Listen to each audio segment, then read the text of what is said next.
Bonjour à tous, bienvenue au Forum des énergies renouvelables et de l'emploi des jeunes. Merci à tous pour votre présence, merci aux intervenants et à ceux qui nous écoutent aujourd'hui. Je suis Romain Crouzet, directeur des programmes de l'association Climate Chance et j'aurai le plaisir d'animer aujourd'hui ce panel intitulé « Transition énergétique, territoire et ville durable, quelles implications des collectivités territoriales ?» Je remercie Africa Mutendi et Loged pour l'invitation qui m'a été faite à animer ce panel. Nos intervenants d'aujourd'hui sont Camille Agbati de TMSU International, Gouganou Kopieux du district d'Abidjan en Côte d'Ivoire, ainsi que Ndeye Rokayassar, la coordinatrice du plan climat de la ville de Dakar au Sénégal, ville qui est aussi membre de la Convention des maires pour l'Afrique subsaharienne. Je vais prendre 5 minutes pour vous rappeler le sujet d'aujourd'hui et poser un petit peu le cadre. Et ensuite, je laisserai évidemment la parole aux spécialistes autour de la table. Donc, nous sommes aujourd'hui réunis pour parler du rôle central des collectivités locales dans la transition énergétique. Et pour cela, je vais m'appuyer sur quelques éléments de contexte, notamment issus de l'Observatoire Climate Change, qui publie régulièrement un état de l'action climat au niveau territorial, dans un contexte mondial et avec évidemment quelques points focus sur l'Afrique. Donc, cette année, nous avons observé à Climate Change que les énergies faiblement carbonées ont dépassé pour la première fois le charbon dans le mix énergétique mondial en 2020. Cela est accompagné aussi d'une forte baisse des subventions aux énergies fossiles, qui est vraiment à noter cette année.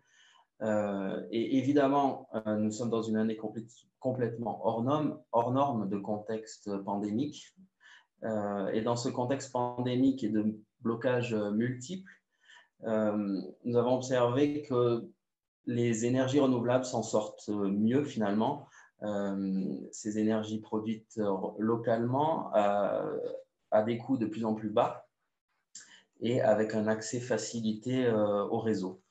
Par ailleurs, les entreprises du secteur de l'énergie, nous avons pu noter que celles du pétrole et du gaz ont connu de fortes dépréciations et cela continue de s'accélérer, alors que celles positionnées sur les énergies renouvelables voient leur cote monter finalement.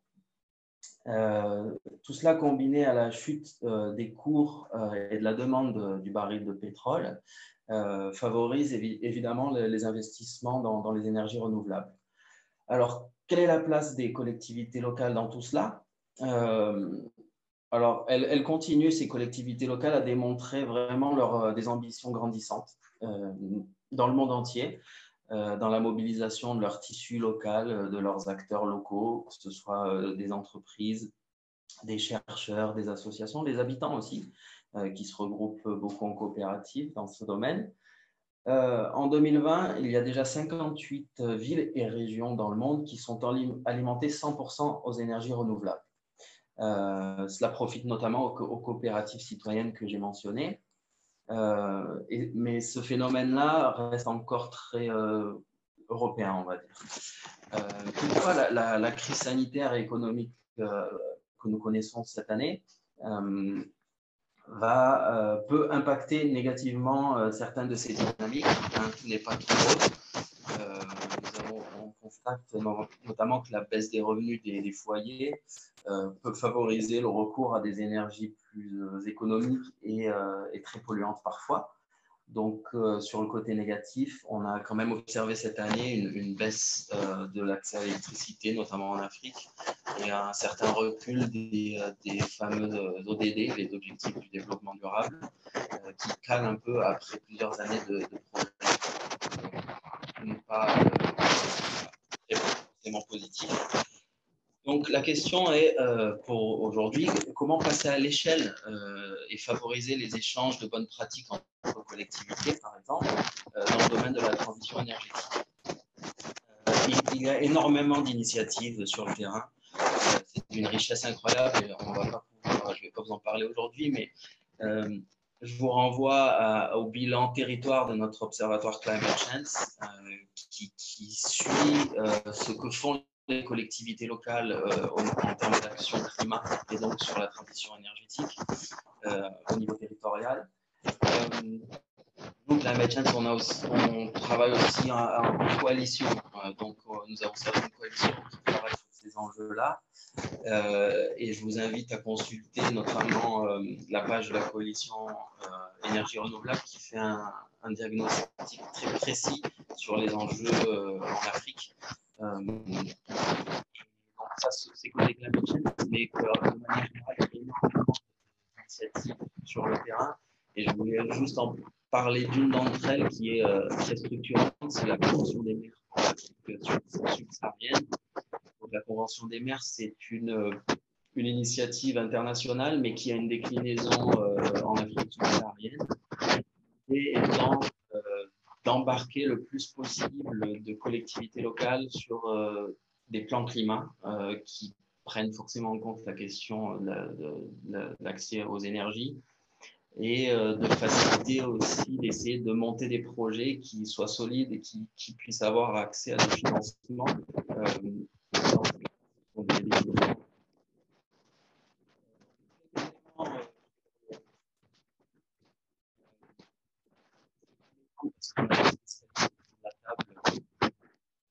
il y a encore 600 millions de personnes en accès à le problème de l'accès à l'énergie, pas seulement celui des habitants, c'est aussi une difficulté pour les entreprises avec des coupures d'électricité qui peuvent ralentir l'activité économique, et c'est récurrent en Afrique subsaharienne encore. Donc voilà, l'Afrique, au niveau des émissions de gaz à effet de serre, ce ne sont que 4 ou 5% des gaz à effet de serre au niveau mondial, mais c'est le continent le plus touché par les effets du changement climatique. Par ailleurs, c'est un continent avec un potentiel énorme en termes d'énergie renouvelable, avec encore d'énormes besoins d'accès au financement, de plus de décentralisation pour mettre en œuvre ces projets d'énergie renouvelable. Mais voilà, pour le contexte, c'est ce que je voulais vous dire. Je vais maintenant laisser la parole à nos panélistes qui auront un premier temps d'échange pour présenter leur projet et ce qu'ils font sur le terrain. Donc, je vais donner la parole tout d'abord à Camille sur le rôle des collectivités locales dans la transition et l'accès à l'énergie, et notamment ce que cela représente en termes d'opportunités d'emploi pour les jeunes, qui est notre sujet d'aujourd'hui. Merci Camille.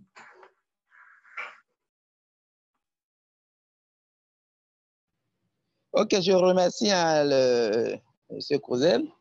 Je ne sais pas si vous me saisissez bien, ma connexion un peu aller-retour là. Est-ce que vous me saisissez bien? Oui, on vous entend très bien. Ok, donc pour nous, depuis que nos collectivités sont rentrées, je dirais, dans la Convention des maires en partie, parce que ce n'est pas toutes les collectivités au Togo qui sont encore signataires. Excusez-moi, on ne vous voit pas par contre. Est-ce que vous pouvez allumer votre vidéo, votre caméra? Oui, c'est à cause de la connexion. J'ai éteint la vidéo pour le moment, puisque c'est... oui, oui. Donc, nous avons commencé avec des collectivités, et l'histoire de Tchévier que beaucoup de personnes connaissent déjà, qui a reçu un financement de l'Union européenne dans la phase de la Convention des maires, et qui a permis d'implémenter un projet qu'on appelle PPED, Programme pour la promotion de l'énergie durable pour le développement, Et dans ça, il y avait une ligne qui permet déjà le plan climat-énergie.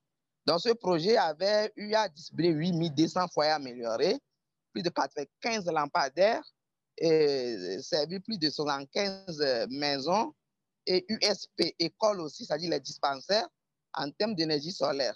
Donc, les 8200, c'est au côté biomasse, les foyers améliorés qui, avec leur performance thermique, réduisaient énormément la consommation de charbon de bois, donc la pression sur la forêt.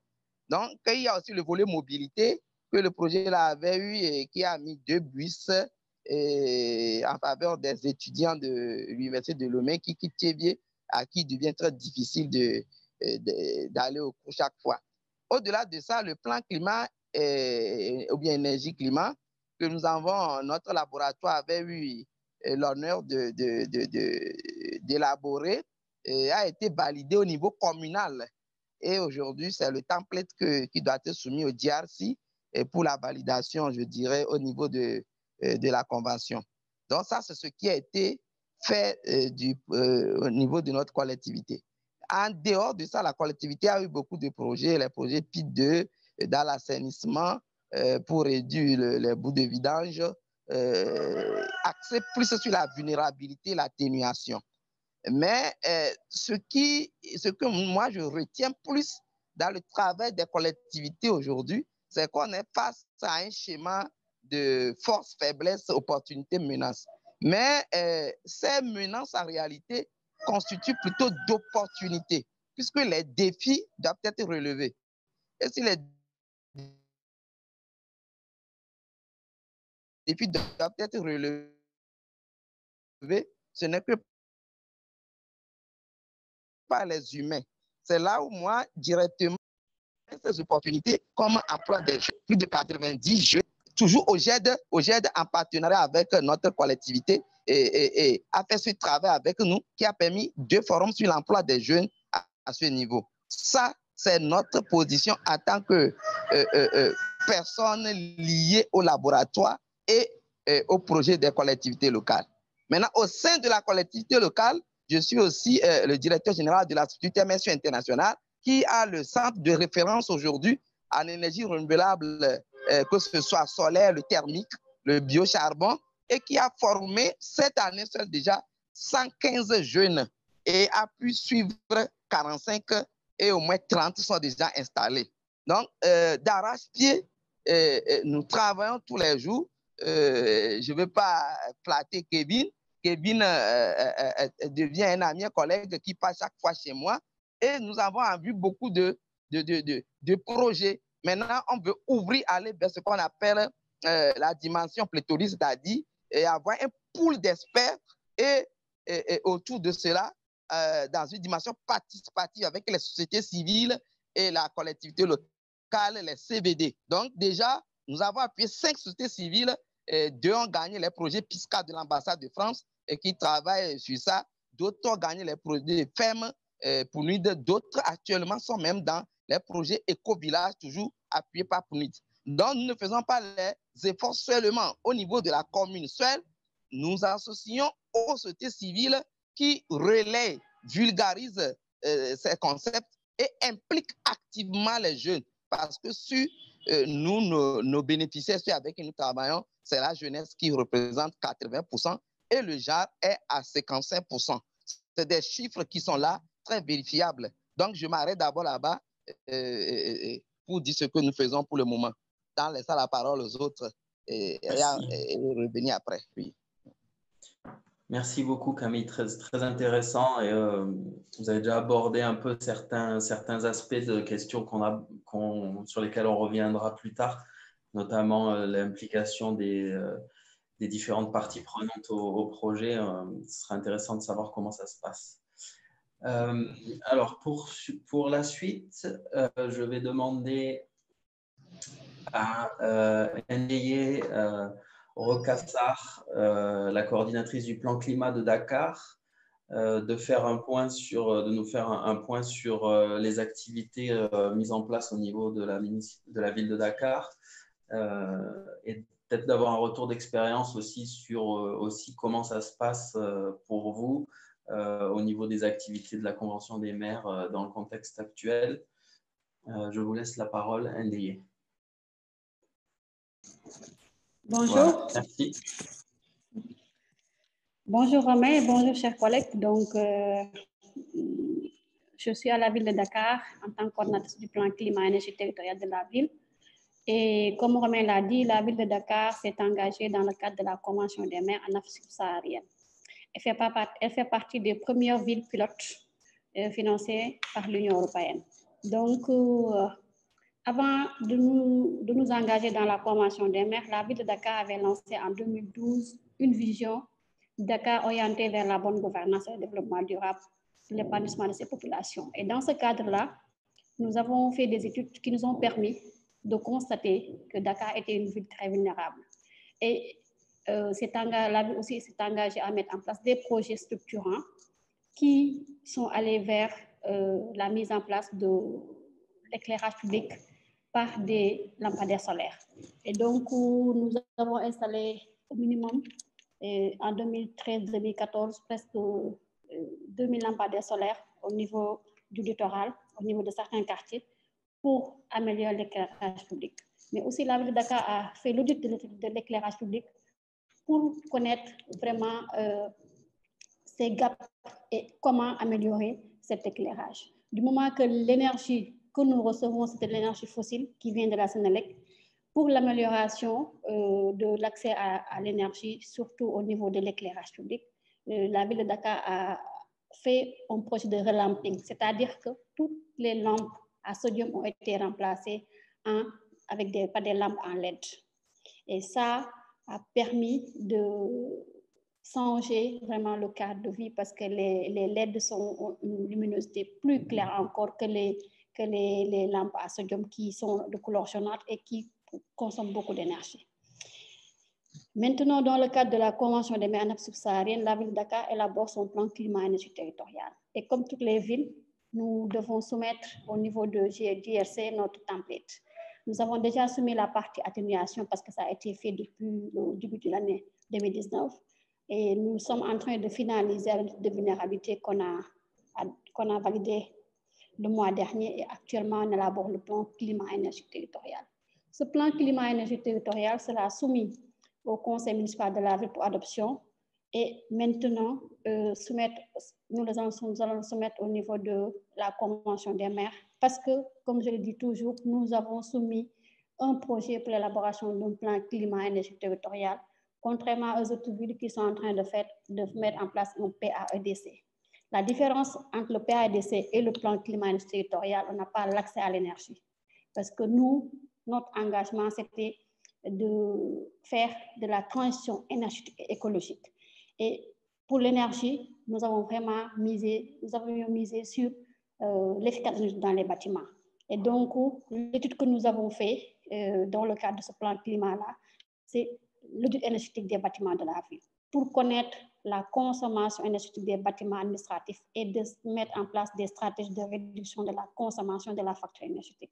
Et pour ce faire, nous avons pris les bâtiments les plus consommateurs au niveau de la ville qu'on a audités et ça nous a permis de connaître le taux d'émission au niveau du patrimoine, mais aussi les possibilités de réduction de la facture énergétique.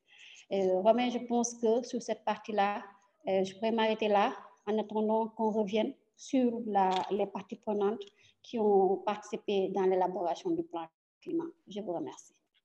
Très bien. Merci Ndeye pour cet éclairage très complémentaire où on voit que Dakar a travaillé plus particulièrement sur son éclairage public et sur l'efficacité du bâti finalement. Autre aspect intéressant et complémentaire à ce qu'on a entendu du côté de Tsevié. Alors, nous avions un autre intervenant du district d'Abidjan, Gouganou Kopieux, qui était avec nous au début, mais apparemment, il y a des soucis de connexion. Donc, on va attendre, peut-être on lui donnera la parole après, s'il arrive à se reconnecter. Monsieur Kopieux voulait nous faire part de l'état du développement des énergies renouvelables en Côte d'Ivoire. Ça aurait été intéressant de l'entendre. Et nous parler plus particulièrement aussi d'un institut qui a été créé il y a quelques années, je crois que c'est 2 ou 3 ans à Abidjan, l'Institut de l'économie circulaire, qui fait un travail très intéressant en Côte d'Ivoire. Donc j'espère qu'il pourra se connecter, j'attends des nouvelles. Donc je vais devoir passer plus rapidement que prévu à la discussion. J'ai quelques questions à poser, notamment à Camille, si vous êtes toujours en ligne. Je voulais savoir, vous, au Togo, quels sont les principaux obstacles que vous rencontrez dans vos actions et comment vous arrivez à les surmonter? Ok, vous voulez, la parole me revient, c'est ça, hein? Oui, c'est à vous. Non, ça, c'est pas Togo, ça, hein? Tabou, ça, c'est à Côte d'Ivoire. Pardon, Togo, c'est oui, Kabylie. oui, c'est ça, c'est ce que j'ai dit. Mais non, la personne de Côte d'Ivoire n'est pas là et essaie de se reconnecter. Du coup, on l'attend. Du coup, maintenant, c'est à vous, Camille, au Togo. Ok, les obstacles, d'abord, c'est au début, il y avait aussi ce que, sur le plan global, il y avait une dissociation parce que la décentralisation n'était pas au début effective. Donc, c'est entre les collectivités locales et le plan, c'est-à-dire étatique, il y avait un fossé. Mais cela a été résolu après les élections locales qui sont passées. Aujourd'hui, le lien est là. Donc, on sait travailler maintenant, pas d'une manière isolée avec les CDN, ou bien les CPDN, les contributions déterminées au niveau national. Parce que dans tous les cas, pour nous, les plans climat-énergie ne doivent pas être faits d'une manière isolée du grand plan qui est le CDN ou les CPDN. Donc aujourd'hui, ça devient une opportunité pour nous parce que les collectivités locales ont aujourd'hui la voie de pouvoir parler au niveau étatique et qu'on sache ce qu'ils font. Puisque beaucoup de choses se font avec les financements. Par exemple, je dis la Convention des maires, l'Union européenne, actuellement même Palimé Socoré, comme vous le savez, avec l'expertise France et AFD et l'Union européenne encore ont lancé des projets, toujours dans le sens de la Convention. Donc, c'est sûr, il faut capitaliser au niveau étatique aussi et avoir le soutien, même si c'est technique, du niveau global. Donc, quand il n'y avait pas la décentralisation, c'était un grand obstacle. De l'autre côté, les jeunes n'avaient pas de place. Les jeunes avaient forcé leur place. Parce que si vous demandez à quelqu'un de jouer un rôle, il faut normalement lui donner l'opportunité d'en jouer. Donc, ça aussi manquait jusqu'à ce que, avec l'initiative des jeunes associations, surtout au GED et les autres, et avec quelques-uns comme certaines collectivités, Tchévier et l'université aujourd'hui, nous commençons par forcer le système. Et la jeunesse, c'est là l'exemple même de ce colloque, de ce forum, et aussi est en train d'être connecté à cette démarche. Parce que c'est une démarche éco-citoyenne pour nous, même le troisième pilier qui est l'économique. Le pilier économique développement durable ne peut s'assurer que quand il va avec les deux autres, le socio-culturel et l'écologique. Donc, si une couche de personnes est coupée parce que obstacle, manque d'éducation, d'information, de formation, je crois que la chaîne n'est pas complète. Donc, là où nous sommes, nous luttons, nous intervenons sur ça. Donc, nous posons un nexus. Pour nous, c'est un nexus climat, énergie, alimentation, santé et la jeunesse, c'est-à-dire l'humain. C'est en fait les objectifs de développement durable, nous prenons ça en complet, car si un a un problème, l'autre, tout le groupe a un problème. Donc, ces obstacles sont là, mais nous les transformons. Nous faisons l'harmonie des contraires, nous prenons les faiblesses pour les forces, les menaces pour les opportunités, et déjà, les actions concrètes ont commencé. Mais il nous faut encore travailler plus et intégrer cette jeunesse, moi je le dis, puisque c'est même le contexte de ce forum et qui serait à notre côté et les opportunités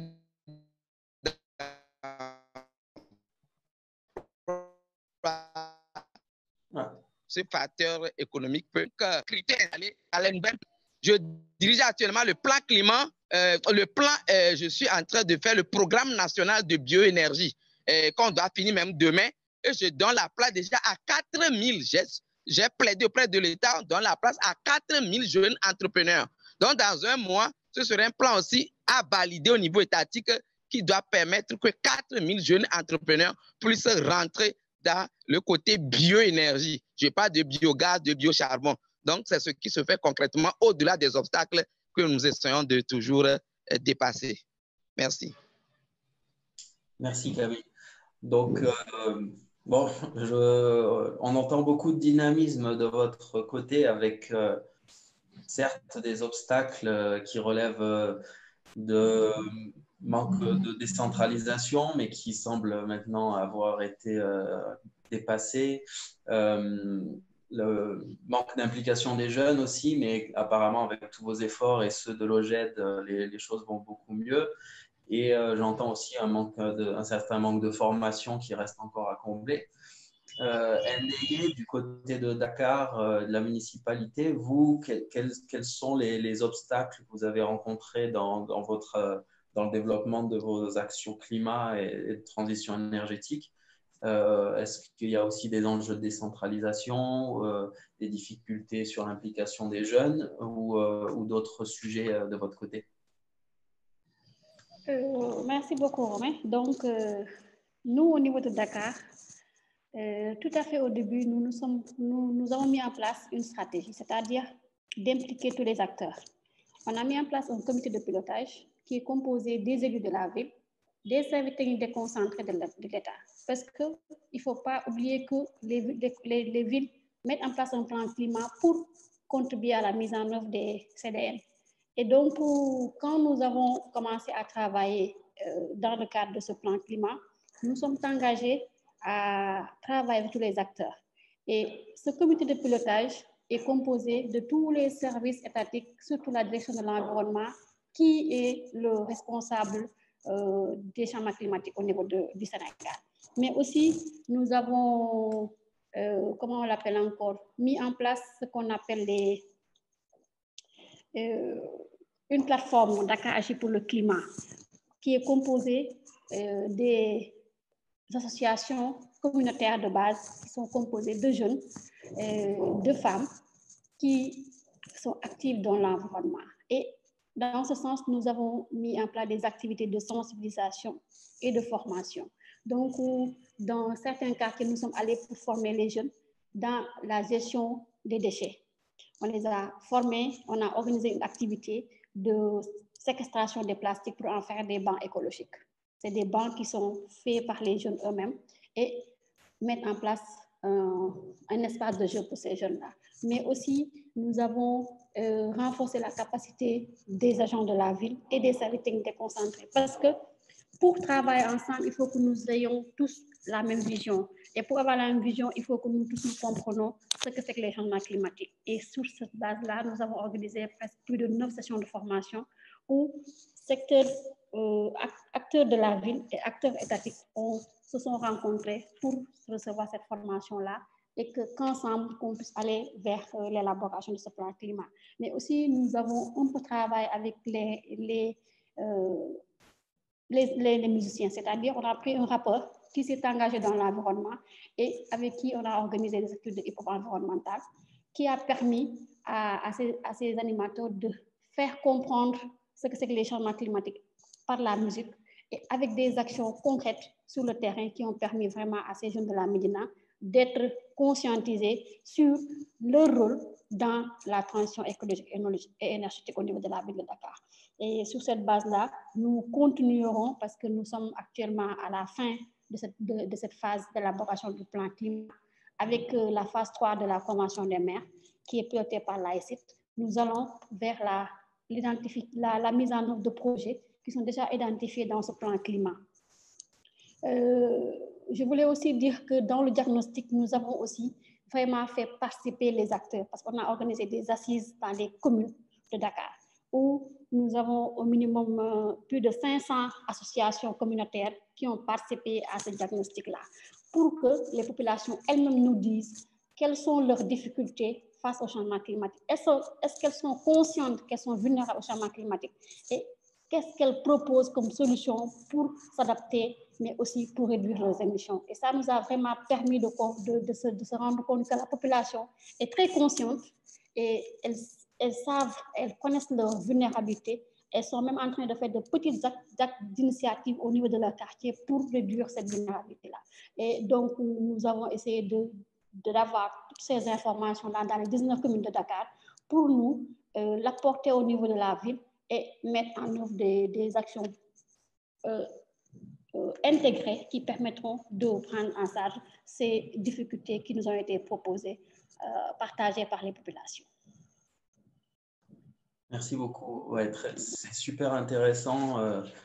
Vous embrayez déjà sur une autre question qu'on allait traiter à suivre, mais c'est vraiment très intéressant. C'est la question de quelles sont les parties prenantes finalement essentielles à l'exécution des projets au niveau local. J'aimerais peut-être juste revenir un petit peu sur cette plateforme Dakar Agit pour le climat. Je pense que c'est vraiment très intéressant. Vous nous expliquez un petit peu plus comment ça fonctionne en fait. C'est une plateforme, c'est quelque chose en ligne ou est-ce que ce sont des événements, des activités que vous organisez? Est-ce que c'est la municipalité qui gère ou est-ce que vous travaillez avec plusieurs opérateurs? Voilà, cette plateforme-là, Dakar Agit pour le climat, qui apparemment fait plein de choses, comment est-ce qu'elle fonctionne? D'accord. Pour cette plateforme Dakar Agit pour le climat, nous l'avons mise en place avec les acteurs. Nous avons mis en place une stratégie en ligne qui nous a permis de demander aux associations concernées, intéressées, de s'inscrire. Et les associations se sont inscrites et nous nous sommes retrouvés un jour en atelier pour leur présenter les objectifs de la plateforme Dakar Agit pour le climat. Et quand on a présenté les objectifs, les associations se sont engagées et certaines, on a mis en place une plaquette où on a demandé je vais vous montrer le kakemono sur lequel les associations ont signé. Voici le kakemono. Les associations ont signé pour s'engager dans le cadre du plan climat. Donc, après cela, on a mis en place un bureau qui est composé que des acteurs de la société civile, des organisations communautaires de base qui ont mis en place le propre bureau pour pouvoir travailler dans la sensibilisation.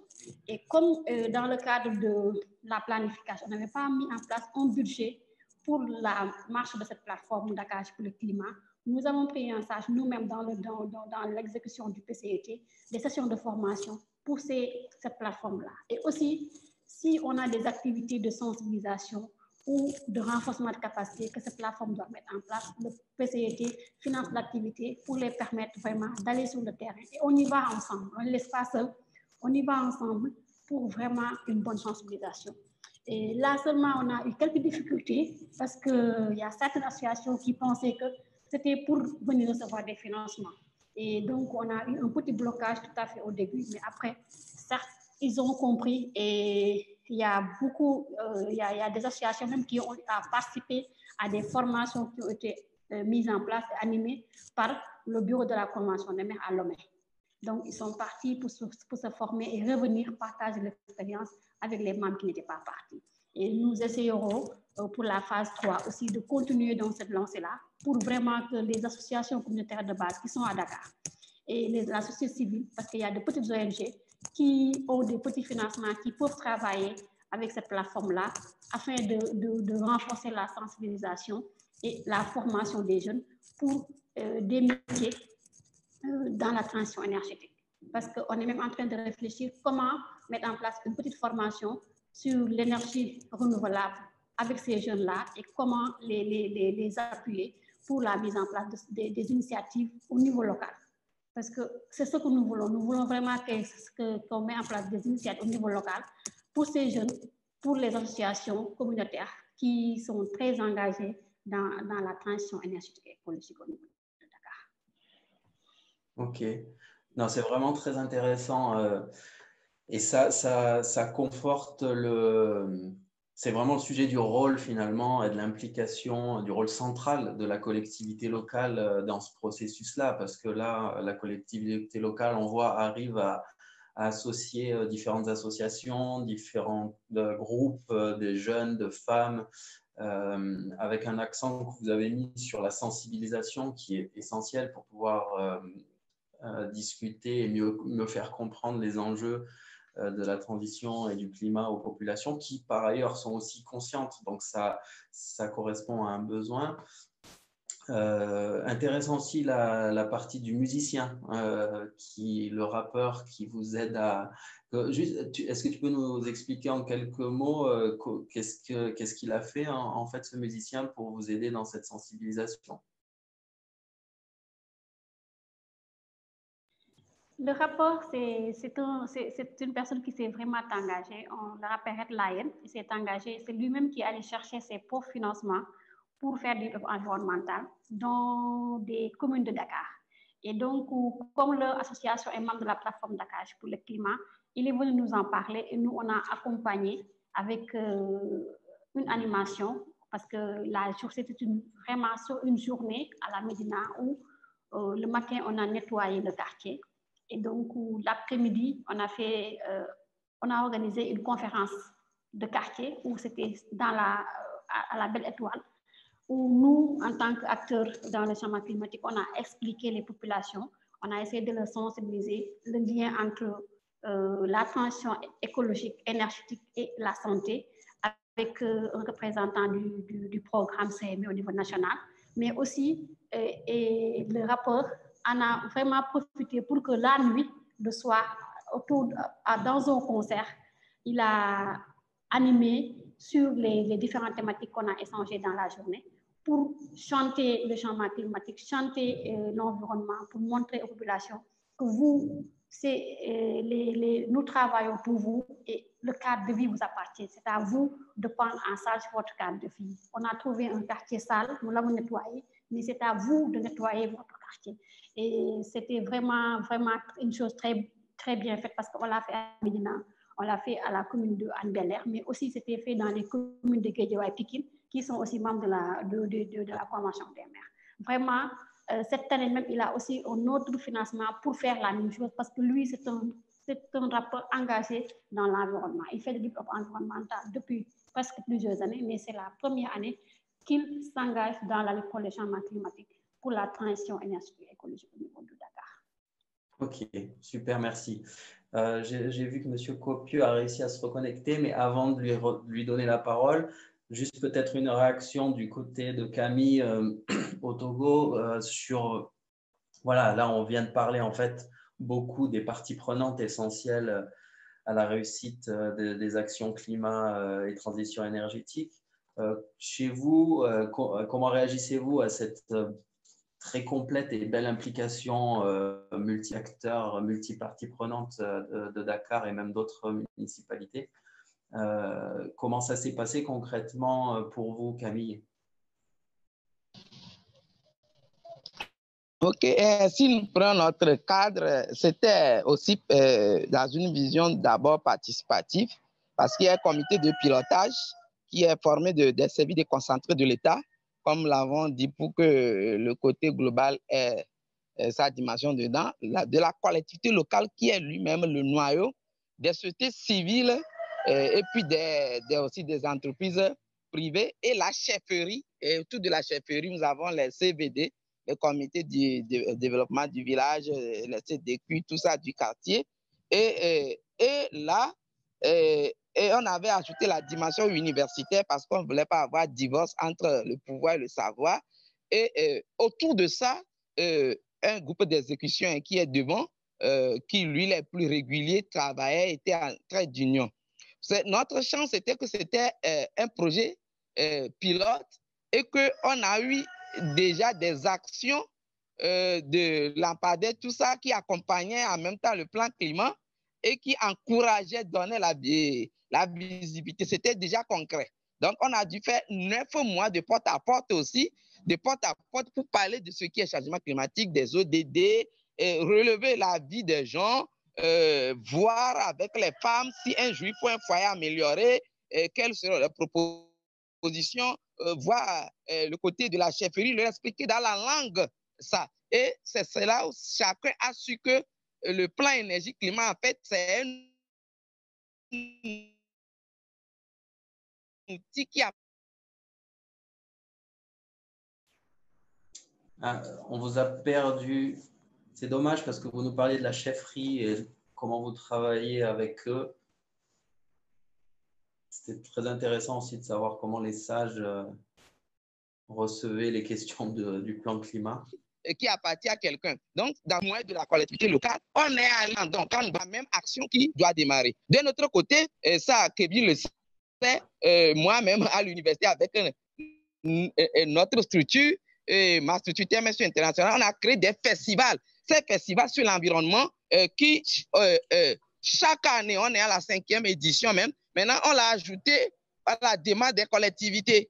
Donc là, on a faire rentrer Energy Generation d'Astra Fataki, au jet de Kevin, beaucoup, hein, on ne peut pas tout citer. Et notre outil, c'est le slam. Quel type de slam? Le slam sur l'environnement, l'éco-slam. Les slammers sillonnent le pays du sud au nord et parlent maintenant du développement durable, du changement climatique, des 3 piliers. Et ajouté aux slammers, on fait des compétitions dans tous les domaines de la photographie sur l'environnement, la musique sur l'environnement, la mode sur l'environnement, et on dit toujours éco-mode, éco-musique, tout juste pour rendre accessible le langage un peu trop complexe du changement climatique d'une manière simplesse au niveau de la population. Donc, on fait le Mores de Castigate, je corrige les meilleurs riants de Molière, en tout en disant ce qui est réel et en montrant les défis et nos vulnérabilités. On le fait d'une manière aussi un peu douce qui permet aux gens de se mettre dans la démarche. Pour être franc, parce que les gens nous écoutent, la jeunesse a été normalement oubliée au début jusqu'à ce que notre structure s'est alliée à OGED et l'implique aujourd'hui. Pourquoi je parle trop d'OGED? Parce que nous confondons les jeunes. Quand on parle de la jeunesse, ces jeunesses, son schéma, c'est quoi?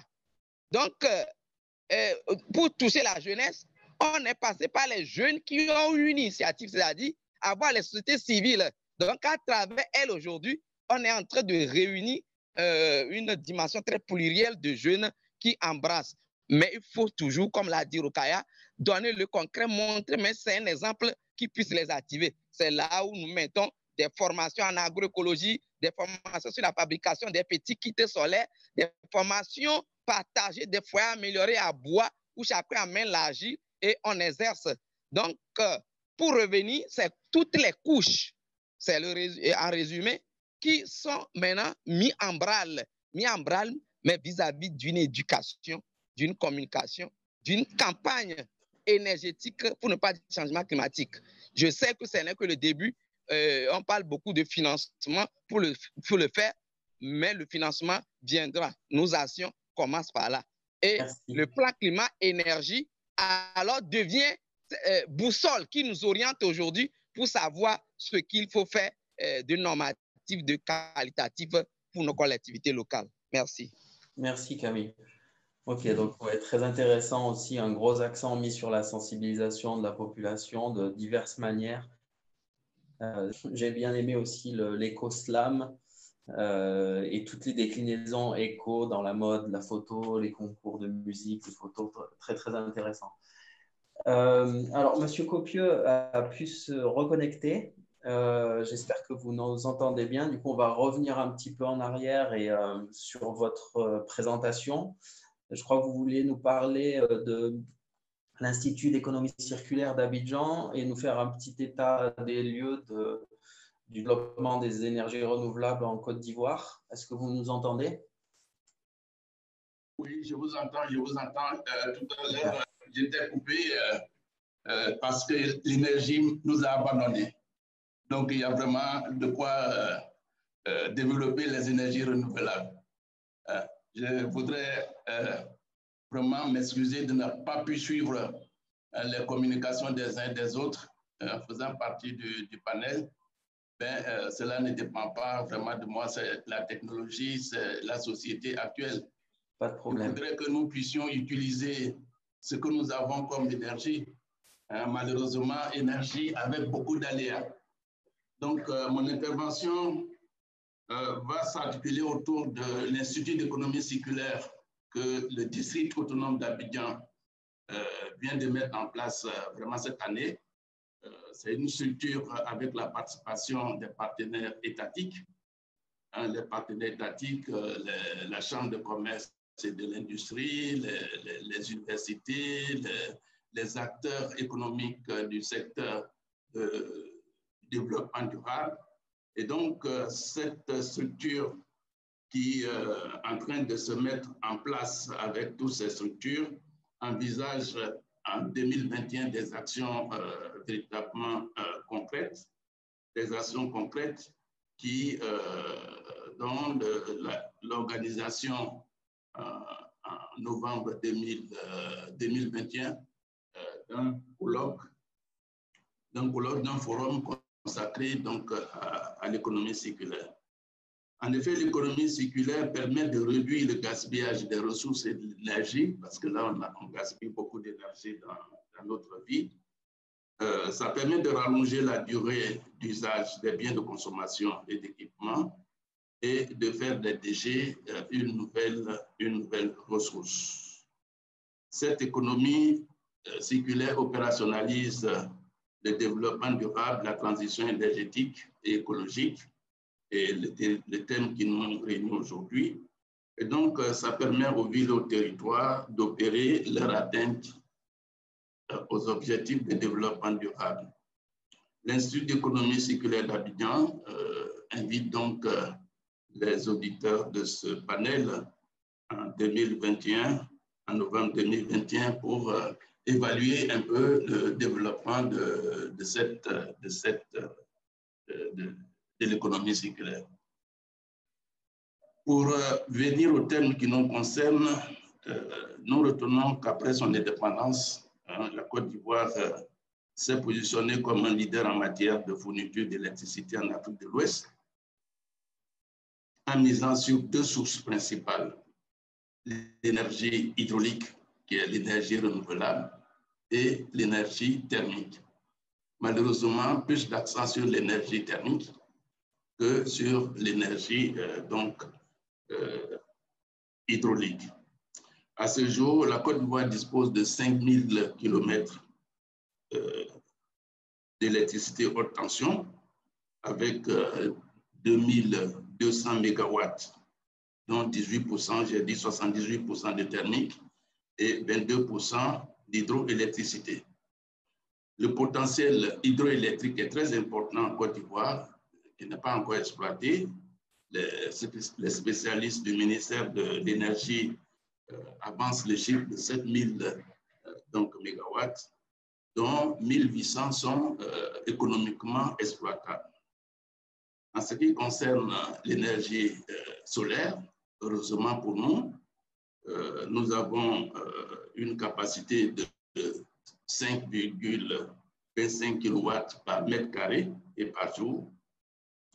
Et malheureusement, l'énergie solaire ne représente que 11% actuellement de la consommation électrique, essentiellement concentrée dans le monde rural et dans l'éclairage public. En ce qui concerne la biomasse, 2 tiers de la consommation d'énergie, 2 tiers de la consommation d'énergie au niveau des ménages concerne un peu la biomasse, dont on a 1,2 million tonnes de biomasse par an. Donc, la quantité, le potentiel est très important. Et donc, la Côte d'Ivoire peut valablement s'orienter vers le mix énergétique. C'est en cela qu'elle s'est engagée à la COP21 à réduire de 28% ses émissions de gaz à effet de serre et donc atteindre un mix énergétique de passer de 22 à 44% donc d'énergie renouvelable. Son engagement peut lui permettre de réduire progressivement l'énergie fossile et ne pas vivre la situation que je viens de vivre tout à l'heure avec des coupures donc, de courant. Donc, on ne maîtrise rien avec cette technologie. On est dépendant du coût de l'électricité, surtout que le prix du gaz est très fluctuant. C'est dans ce contexte que le district autonome d'Abidjan développe actuellement des actions concrètes pour développer l'offre de services énergétiques qui consiste en la fourniture, l'entretien et le renouvellement des kits composés de panneaux solaires et d'appareils électroménagers, d'une part, et l'utilisation des énergies fatales gaspillées dans les zones industrielles. Donc, ce sont des projets qui sont en cours. Le district est parti de son expérience sur la mobilisation des jeunes entrepreneurs qui, tous les ans, il y a à peu près 1000 dossiers que le district reçoit. Et parmi ces 1000 dossiers, nombreux sont ceux qui proposent des projets sur les énergies renouvelables, sur l'économie circulaire. Actuellement, le district dispose d'à peu près de 260 jeunes entrepreneurs qui sont formés par le district, qui développent leur activité et qui arrivent à mobiliser à travers leur activité plus de 2 milliards de francs CFA dans le développement de leur activité. Donc, fort de cette expérience, le district veut développer au niveau des énergies renouvelables la fourniture de services pour transformer un problème que nous avons actuellement, et je pense que c'est le problème de toutes les villes, un problème de consommation d'énergie. Aujourd'hui, la technologie que nous avons, l'approche que nous avons, l'économie que nous avons, qui est censée sur l'économie donc linéaire, l'économie du gaspillage, ne permet pas à toutes les couches de la population d'Abidjan, par exemple, d'avoir accès aux services énergétiques. De plus, l'acquisition du matériel électroménager, un coût, devient un peu difficile. Donc, l'idée a été de formater une équipe qui va se charger d'acquérir le matériel électroménager, les panneaux solaires, équiper les ménages avec des modalités de paiement qui pourraient durer sur 4 à 5 ans, de sorte que le coût d'acquisition, le coût d'installation soit le plus faible possible pour les ménages. Ainsi, les ménages pourraient réduire la facture donc, de consommation d'électricité tout en bénéficiant d'équipements électroménagers dont le service pourrait être payé sur le long terme. Donc, il n'y a plus de soucis, il n'y aura plus de soucis avec cette approche des coûts accords élevés du matériel servant au développement donc, de l'économie de l'énergie solaire. Ok, merci. Les usiniers pourraient aussi, avec cette approche, avoir des marchés permanents. L'État et les collectivités vont donc développer des actions en faveur des populations, et particulièrement des jeunes. Le taux de chômage peut être réduit avec cette approche et des milliers d'emplois pourraient être créés. Ceux-ci paieront leurs impôts et cela permettrait à l'État d'avoir des ressources complémentaires pour son propre développement. Alors, l'autre bénéfice de ce projet concerne un peu les réparateurs informels qui ont pris l'habitude de réparer et programmer même la durée de vie du matériel qu'ils réparent. Très souvent, ils réparent et puis mettent une petite panne pour que le mois prochain, ils puissent revenir pour avoir un peu de ressources. Et donc, avec cette approche, on pourrait maîtriser cette manipulation. Donc, c'est l'un des projets que le district développe actuellement. Le deuxième concerne le constat fait dans le fonctionnement d'une zone industrielle, une aciérie qui utilise la chaleur pour fondre le fer. Après cette chaleur, l'énergie est gaspillée. À côté, on a une usine de brasserie qui aussi a installé ses fours pour chauffer donc de l'eau pour laver les bouteilles. Et donc l'idée, c'est faire le mix énergétique même sur le territoire industriel pour permettre à l'énergie fatale qui est gaspillée d'être réutilisée. Donc, ce sont ces différentes technologies que nous sommes en train de promouvoir, que nous sommes en train d'enseigner, que nous sommes en train de vulgariser pour donc, la population. Voilà. Merci beaucoup. Il nous reste peu de temps avant la fin, mais donc on entend que vous, de votre côté, vous avez fait le choix notamment du mini-grid, qui est aussi intéressant. Vous, en tant que collectivité locale, puisqu'on parle du rôle des collectivités locales aujourd'hui, quel est l'obstacle majeur pour vous sur le plan en fait, de l'accès aux énergies renouvelables en tant que collectivité locale? Quel serait l'obstacle majeur selon vous à dépasser à l'heure actuelle pour ne pas se retrouver dans une situation de coupure d'énergie, comme je l'évoquais en introduction et que nous avons subi pour vous malheureusement? Non, mais l'obstacle majeur aujourd'hui, c'est d'avoir une bonne compréhension de la situation. Quels sont les problèmes qui se posent aujourd'hui en matière de développement des énergies renouvelables? Le gros problème aujourd'hui, c'est donc l'acquisition du matériel, les intrants, pour installer cette économie. Ça coûte encore très cher et ça limite un peu le développement de l'activité. Ça, c'est le premier point. Le deuxième point, un peu réglementaire.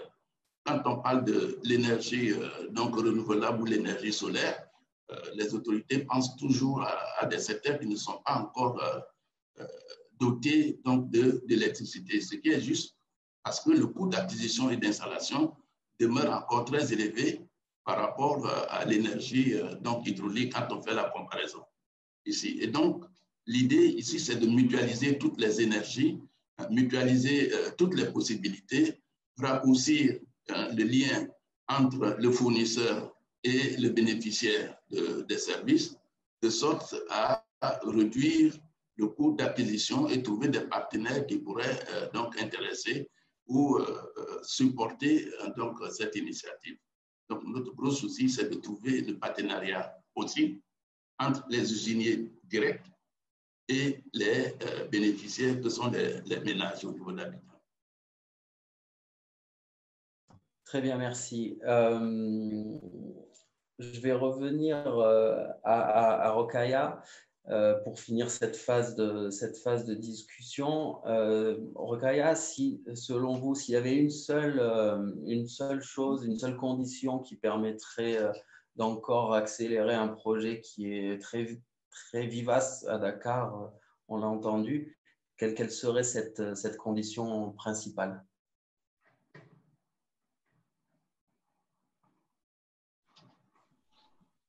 Ah, on ne vous entend pas. La question, je n'ai pas saisi votre question. Oui. Au niveau de Dakar, le plan climat mobilise énormément de monde, très, très vif. Mais si vous deviez retenir une seule condition principale pour continuer à booster, à accélérer ce plan climat de Dakar, quel serait cet élément-là, la condition sine qua non pour booster le projet? Moi, je dirais que c'est, comme l'a dit le professeur qui vient juste de terminer, c'est la mise à disposition des ressources. Parce que nous allons vers la mise en place de mini-centrales solaires dans certains bâtiments de la ville. Et nous savons tous que le matériel qui doit nous permettre de mettre en place ce projet ne se situe pas à Dakar. Donc, il va falloir l'acheter à l'extérieur et vous connaissez les coûts de l'exportation. Donc, si c'était vraiment possible de revoir la partie taxe douanière pour permettre à ces sociétés sénégalaises qui peuvent mettre en place ces mini-centrales au niveau de Dakar d'accéder à cette fourniture-là pour pouvoir l'installer et à des coûts qui permettront à la ville de Dakar ou bien aux autres collectivités de mettre en œuvre ces différents projets-là. Ça serait vraiment intéressant. Ok. Et vous, Camille, si vous nous entendez toujours, s'il y avait une seule condition permettant de booster vos projets en local au Togo, laquelle serait-elle?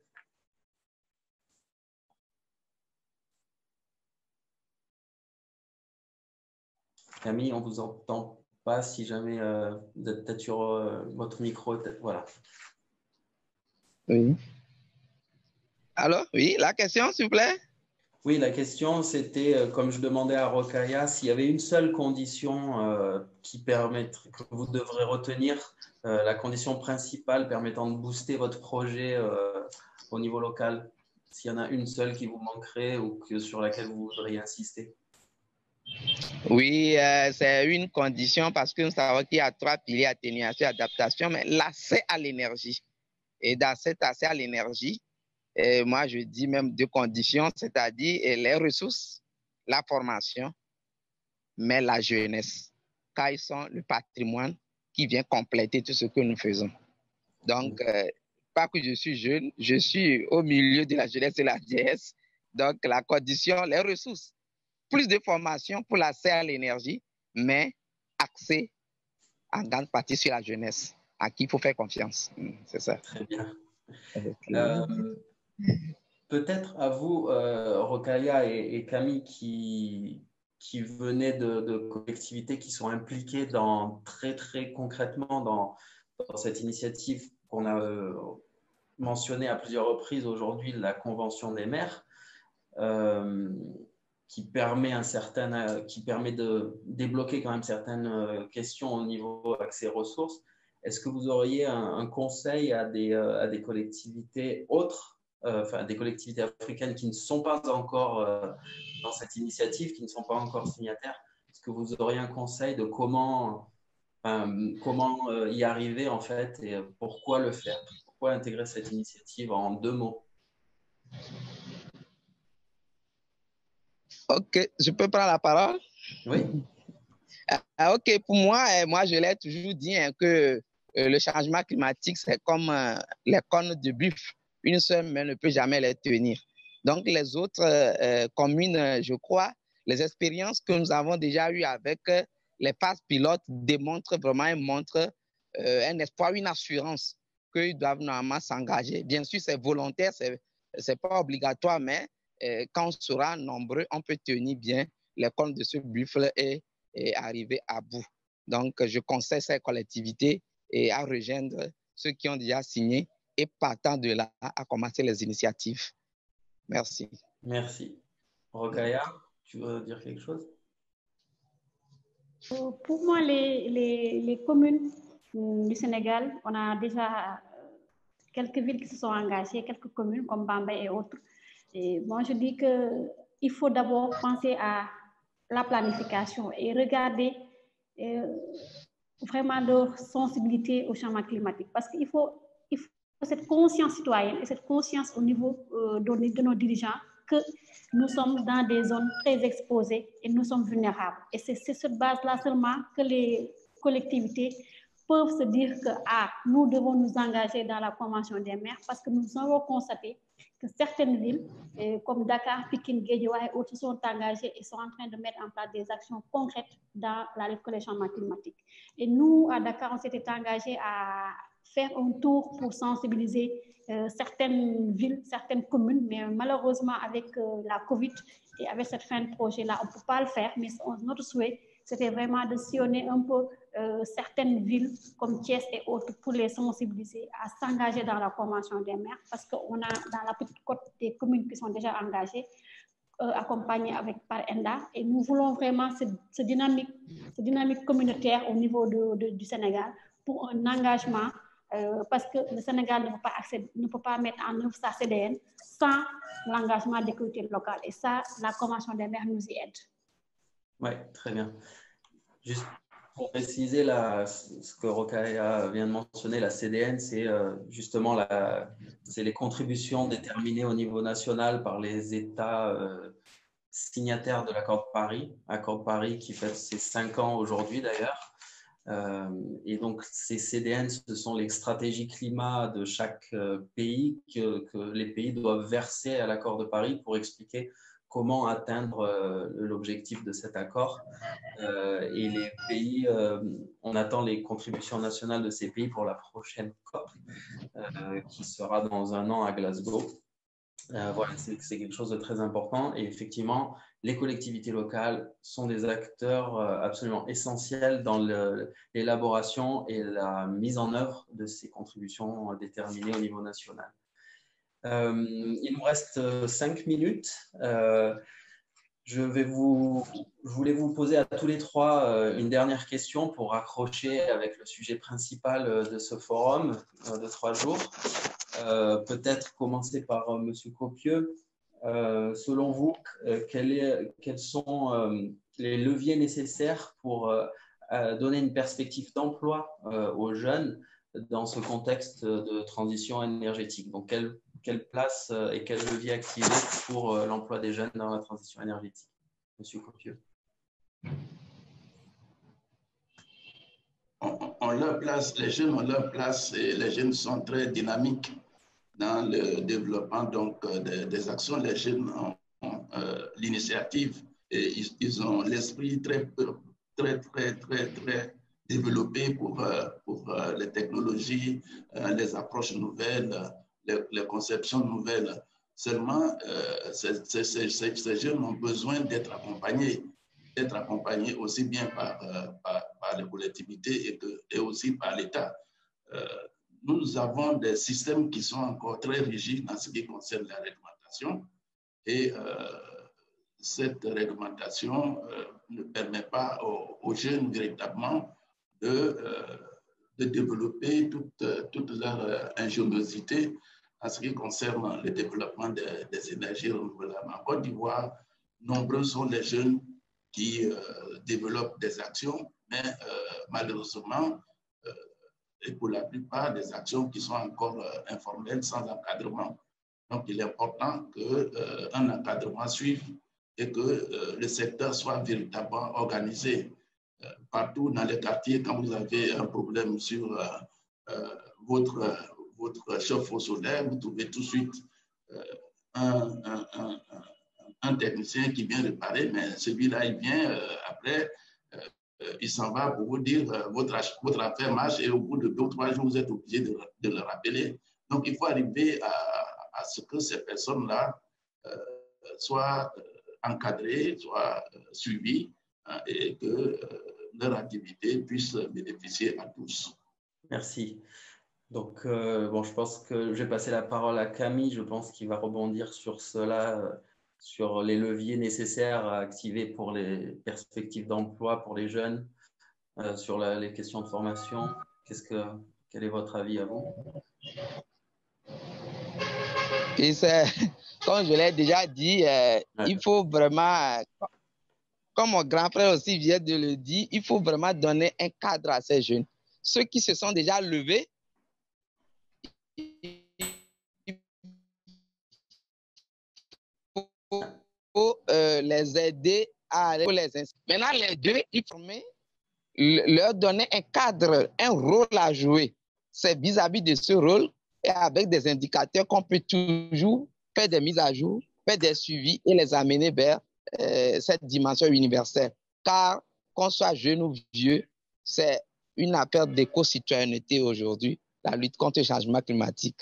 Donc, le 3e pilier, l'économique qui est l'emploi. Les opportunités sont là, les menaces doivent être transformées en opportunités, mais il faut faire ça bras dans le bras. C'est le levier, c'est la participation, c'est l'implication active de la jeunesse, c'est leur montrer le chemin, leur donner une place et surtout disposer des ressources pour les aider. Merci. Merci. Et donc, le mot de la fin, Rokhaya, selon vous, quels sont les leviers pour donner des perspectives d'emploi aux jeunes dans cette dynamique de transition énergétique? Pour cela, moi, je dis qu'il faut la formation, mais aussi donner la confiance aux jeunes pour les permettre d'accéder au financement. Parce que si je donne seulement l'exemple de la ville de Dakar qui a mis en place une couveuse d'entreprise qui identifie les jeunes porteurs de projets, leur demande de faire une petite présentation de leur projet et la ville les amène dans la couveuse pour les former et puis les financer à mettre en œuvre leurs projets. Ça, la ville le fait, mais elle n'a pas tous les moyens pour accompagner les jeunes. Donc, l'État du Sénégal qui a la force, qui a les possibilités, qui a mis en place des axes de financement, comme la DER, c'est un projet de financement pour l'énergie renouvelable, mais aussi des formations au niveau des agences de jeunesse. Mais il faut vraiment booster cela, former ces jeunes, les donner la confiance et pour pouvoir les financer. Parce que si les jeunes n'ont pas confiance en eux, ils sont un peu peur d'aller à la recherche de financement. Et ça, il faut un cadre, comme l'ont dit mes frères tout à l'heure, il faut un cadre pour les accompagner à aller chercher ces financements-là et mettre en œuvre certains projets parce qu'il y a beaucoup de jeunes qui sont dans ça, mais ils sont dans l'informel. Et cet informel-là, il faut vraiment les encadrer pour qu'ils en sortent et mettre en place des petites entreprises qui pourront développer ce secteur-là au niveau de nos différents pays de la sous-région. Merci sur une note de finir comme ça sur une note d'espoir et la vivacité de la jeunesse. Il ne me reste plus qu'à passer la parole à Kevin Ossa de Logette qui va nous annoncer la suite des activités et je vous remercie beaucoup à tous les trois pour votre temps et vos magnifiques exemples. Bonne journée, merci. Merci déjà à toi Romain, merci beaucoup pour cette contribution énorme qui a vraiment creusé au fond les ressources qu'avaient les intervenants. Sans toi, ils n'auraient pas pu vraiment aller jusqu'au fond. Et j'ai aimé la pragmatisme de M. Camille qui a beaucoup dit de façon concrète telles comme les choses sont. Et depuis le début de ce forum, nous sommes quand même à la 3e édition. Et frappé par la Covid, nous sommes obligés de tourner au digital. Sinon, M. Camille est toujours impliqué depuis le début. Et donc, voilà pourquoi il n'arrête pas de dire au GED. Et à Madame Ndié, merci à vous aussi. Merci à M. Copieux depuis la Côte d'Ivoire. C'est un super plaisir de vous avoir. Et bienvenue dans le forum. Ce n'est pas juste un cadre de discussion, mais c'est un cadre de collaboration, de coopération pour l'action, pour la transition énergétique et aussi l'implication de la jeunesse sur la question là de l'énergie renouvelable. Alors, vous venez justement de finir le panel 3. On a le panel 4 qui va suivre tout à l'heure là à 14h30 sur l'investissement durable pour l'après-Covid en Afrique, comment financer les projets de développement en faveur de la transition énergétique. Et il n'y aura pas que les projets de développement, mais on parlera aussi en détail des projets de jeunesse. Quel rôle est-ce que les jeunes peuvent jouer et comment est-ce qu'ils peuvent facilement avoir accès au financement, comment s'y prendre? Je pense qu'on pourra décortiquer ça avec les intervenants qui sont justement de l'AFD, de Backbone, de la Chambre de commerce et d'industrie du Burkina Faso, de la Fondation EcoBank au Togo, investisseurs et partenaires et de l'Agence française de développement et bien sûr de Africa Mozambique. Et à 17h ce soir, suivra économie sociale et solidaire, donc l'ESS, et les énergies renouvelables, quelle opportunité pour quel projet avec quel cadre structurant. Et donc, il s'agira bien de décortiquer un peu le concept d'économie circulaire, comment est-ce qu'on arrive, l'économie sociale plutôt, qui cadre justement avec le concept d'économie circulaire dont a mentionné M. Copieux. Et donc, nous aurons la possibilité de creuser à fond sur le sujet avec Askia Fataki de Energy Generation, M. Kokou Lagassou de la GIZ, M. Vincent Renaud de Beno Énergie et aussi M. Thomas Samuel de Moon Design. Et tout ceci sera facilité par ma collègue Akwa Aouja de Make Sense Africa. Donc voilà un peu le déroulé du programme. Si vous avez le temps, n'hésitez surtout pas de rejoindre. Nous sommes ravis de vous avoir avec nous et bonne soirée chez nous. Merci.